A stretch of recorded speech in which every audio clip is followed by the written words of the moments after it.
In today's video, I will show you the fastest way from $0 to $5,000 in sales every single day using my beginner-friendly Facebook ad strategy. I'm Henrik, welcome back to my channel. Today I'm coming with an updated Facebook ad strategy that you can use in Q4 to take your store to the next level. So if I were you, I'd consider subscribing to my channel and clicking a like on this video. And please, do not click off this video. You're not going to regret it. I'll be giving you a live walkthrough on my screen showing you how I'm setting up my Facebook ads, how I'll be finding a winning product, and also how I'll find targeting for that product. But there's no point wasting any time, so I suggest we just get straight into my computer and I'll show you how you can finally start making consistent sales and thousands of dollars every single day. So if you stick with me here a little bit, you will see how I spent 22,000 pounds to generate 77,000 pounds. And keep in mind, a pound is a little bit more than dollars, so I'm pretty sure that this is around $100,000. But you're probably wondering how you can do the same. So let's check it out. So it's pretty obvious here, if you look at my screen, that the first thing that I would do is to find a winning product. And in my personal opinion, there's not really any better place to find a winning product than by browsing AliExpress. But I do have two main strategies. The first one is browsing the Facebook newsfeed. We've already gone over this in previous videos, so I'm not going to go in detail, as this is a strategy on how you can make $5,000 daily just by utilizing my Facebook ad scaling strategy. But the first product research strategy though would be browsing the Facebook newsfeed. You're basically just going to your homepage on Facebook and browsing, finding dropshipping ads, engaging with them, and then finding winning products through your Facebook feed. And then the second strategy is you just come here to More to Love. It's on the AliExpress homepage and you find your own winning product. So right now we're looking for a product that we're going to use for Facebook ads later on. Basically what I'm looking for now is a long-term product that I could run throughout Q4, ideally in the healthcare or skincare type of niche or something related to the winter. So I scrolled a little bit down there and found this product. Obviously it is saturated, but this is just an example product because this video is about Facebook ads, right? But the product that we're looking at right now is a winner. It's been doing super good in the past, and I honestly think that this product could still do well. But this product is a black cut remover. It's a skincare type of device. So how would I launch a product like this, assuming you already know something about running Facebook ads? So if you take a look at my screen here, it says ad sets right here. And when we're testing a product with Facebook ads, we want to create one campaign with 7 ad sets inside of the campaign. I suggest you to check out my testing strategy with Facebook ads. It's linked in the description on my second channel, Ecom Boss. I would absolutely watch that video if I'm you and if you never run Facebook ads before. But assuming you know something about it, and still stick with me in this video if you don't, you will be running 7 ad sets, and inside of each ad set you would have an audience. So let's check out this ad set first. As you can see, it's priced at $10 a day. This is how you always test a product. In a second here, we're going over how you can actually make money though. But the first thing you need in order to make money is a proper Facebook ad testing strategy to test out the product. But you obviously want to avoid mass testing, and the best way for you to avoid mass testing is by testing super good products. You kind of need to have an eye for the product. You gotta have your product research game on top. And if you're watching my channel, I'm pretty sure you got your product research game on top. If not, I'd suggest you to check out my previous product research video. But we're launching a product. We're hitting purchase here as a conversion event because we don't really want traffic. We don't really want add to carts. We're looking to get purchases. That comes with traffic, but we should still optimize for purchase. And this is the strategy you always use to test a product. So it will be the same for every niche. Then we're going to run it for $10 a day. And as you can see down here, we have locations. If I were you, I'd totally target the top 5 countries, which is the United States, United Kingdom, Australia, New Zealand, and Canada. Those are, in my opinion and from my experience, the best countries to target. The only issue you'll have there is that it might be a little bit expensive to get clicks, but the clicks have a higher chance of converting because it's high quality traffic, right? So if you have a high CPM, that could honestly just be a sign of high quality traffic. You could also go worldwide, but if you were to go worldwide, you should have a list of countries to exclude. The next thing I will do down here is I will put the ages from 18 to 65. This ad set was set to 30 to 65, but it is because I'm in the scaling phase with this ad set. But I would set it from 18 to 65 because when you're testing products on Facebook, you want to go broad and then niche it down later on. Then we're getting down here to detailed targeting, which we'll look into here in a second. But before that, I want to talk about placements. The best place for you to make sales is in the feeds. So that would be the Facebook news feed and Instagram feed. But I would still recommend you to also use automatic placements. So to be honest, you can do whatever you want. If you want to run with the feeds, you can run with the feeds only, as I think feeds is the best place to catch attention. But at the same time, Facebook is going to optimize, so it doesn't really matter what you do down here. So put it to automatic. But how will we target our product? Check this out. Let's first of all look at our product right here. It's a black cut remover. So my first ideal interest out here would actually be just something like skincare, and that'll probably be spelled in 2 words. It is. So here we got skincare, and a great tool that we can use to find better interest is the suggestions. This is basic knowledge, so maybe you already know about it, but I'm sure you're going to learn something new here in a second. So what we can see with skincare is that it's such a generic interest. So if you were to go with the top 5 where the cost is super expensive to even get visitors in the first place, and you're competing with people that's super big in the game, already making a lot of money, I would not suggest you to target skincare because it's such a generic interest, right? The audience size is 300 million. So if I'm you, I would go for something a little bit more untapped, such as beautiful skin. Beautiful skin is absolutely a great interest to target when you're selling a skincare product on Facebook. But if you're targeting skincare, you're kind of going by the masses. I think that everyone that's running a product would easily just target skincare and acne and run up the product. So if you were to target skincare and acne, you would just go where your competitors are going. So if I'm you, I'd use a little bit more of a niche interest. So the first interest that we got for this product is beautiful skin. But now you want to grab your notepad and note down a couple of good interests. So what I would do now is I'd stack a couple of Facebook interests because that will give you more of a spicy suggestions field. So check this out. We got skincare right here and the suggestions are pretty generic. But now that we put in beautiful skin, we can see that the suggestions has kind of changed. So now let's go a little bit more niche. We'll also put in anti-aging cream.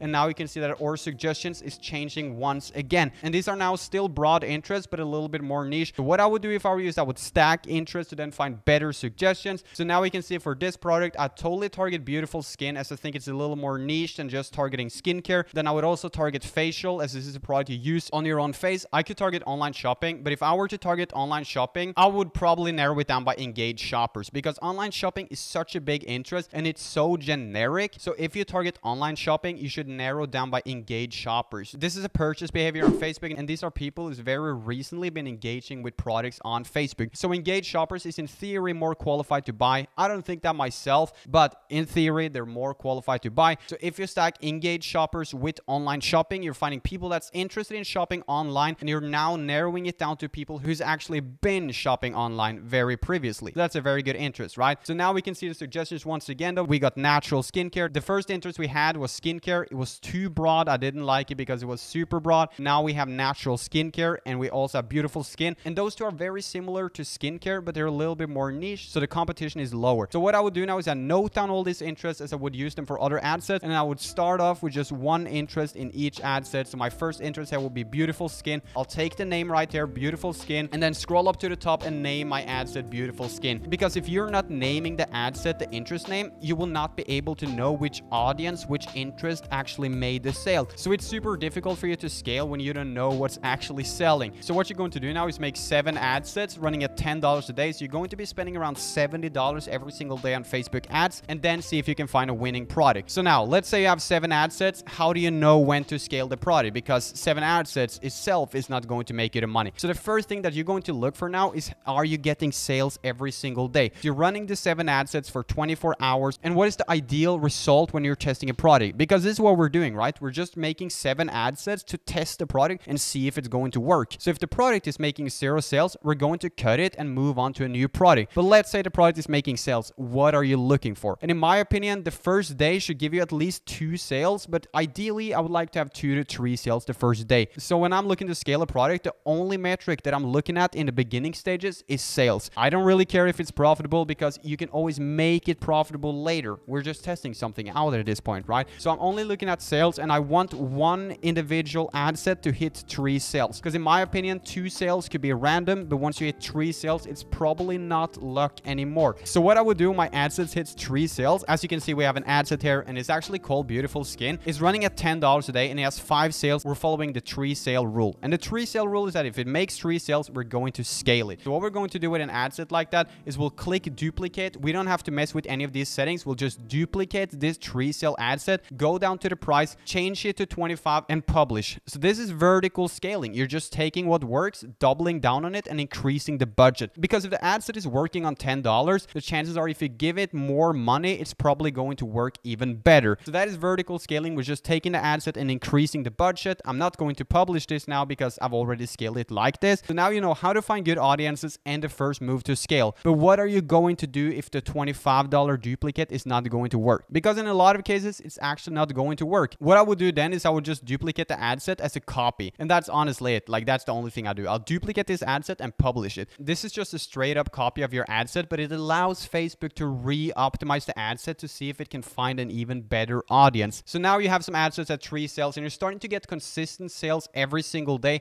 but you're not sure what the next move is. So if you're looking to take your store to, let's say, $2,000 to $5,000 to $10,000 every single day, we need to get in some sort of an explosion effect here. So what you're going to do now is to run CBOs. And a CBO means is campaign budget optimization. You're letting Facebook spend your money with less control and trusting the system. So the requirements of running a CBO, in my opinion, is 7 sales in 3 to 5 ad sets. So I can't really run a CBO before I have 3, 4, or 5 ad sets sitting at 7 sales. Because when you have 7 sales, you know that the ad set is working, you know it's qualified, and you can now put it into a CBO. So what you're going to do is you want your ad sets to hit 3 sales, then you just want to milk $25 duplicates and normal ad sets until they reach 7 sales. So once you have some ad sets at 3 sales, you want to check your top 5 ad sets just like this, and then you want to hit the big duplicate button right up here, duplicate the 5 best ad sets that has 7 sales or more, which means they're proven to work. Duplicate those ad sets into a new campaign, call it CBO or whatever you want to call it. Make sure that you duplicate them into a new campaign, because you can't really change your campaign to a CBO. That would be very weird. So what you're going to do here is now you click the campaign here, you scroll down and you put the CBO button on. And the CBO is going to spend $50 per ad set, which means that if you have 1 ad set, it's spending $50. If you have 3 ad sets, that's $150. And then 10 ad sets, that's $500, because it's set to $50 each ad sets, right? So 3 ad sets, 50 times 3, $150. So when you make a CBO, it's typically where your product is going to blow up and your store is going to get a lot of money coming in every single day. And that's the whole strategy to scaling to $5,000 a day. But there's obviously more to it. You could introduce lookalike audiences, which is just a new audience that's qualified to buy from you. And the other things that you can do is you could create new interest every single day, get more ad sets up to 3 sales. You could take your CBO, duplicate the CBO, double the budget, so you now have 2 CBOs, and you have a CBO spending even more than the previous CBO. You could make new CBOs, you could get new ad sets to 7 sales. You're basically just going to repeat this strategy, keep testing new stuff, making new CBOs, new $25 duplicates, and making these changes. Also maybe introducing some new ad creatives, and that's how you scale to $5,000 a day. But this requires a good product. This strategy is probably not going to work out perfectly for you if you don't have a good product, but the strategy is very profitable. It usually has a super high ROAS, and it's been making me a lot of money. So Facebook ads is really that easy. Obviously, there's way more to it. This is not a super in-depth guide or anything, but with the right product, this is everything you have to do to make your product blow up. So there's way more to Facebook ads, but I just want to give you a quick, super easy tutorial on how you can run it up. But obviously, there's way more to it, and there's going to be someone in the comments saying like, yo, why didn't you mention creative scaling or something like that? And I get it. Of course, there's way more to it, but I don't want this video to be super long, and I don't want you to overcomplicate it. This is the first step. Once you nail this, you can look into more in-depth scaling strategies, but this is your first step to scale your store. Once this is working for you, we will talk about more ways to bring in even more money, scale it, brand it, and take it to the next level, because there is more to it. But this is actually how easy Facebook ads and dropshipping could be when you have the right product. So I hope that you click a like on this video and that you do subscribe to my channel. I'll be posting here every single week. And if you want to follow my Instagram right here, feel free to do so, as I post a lot of content with my day-to-day life, a lot of dropshipping results, more valuable information, and you will also get to have a look at my students' results and cool case studies I do with them. So I hope you click a like and that you subscribe, and I'll see you in the next video.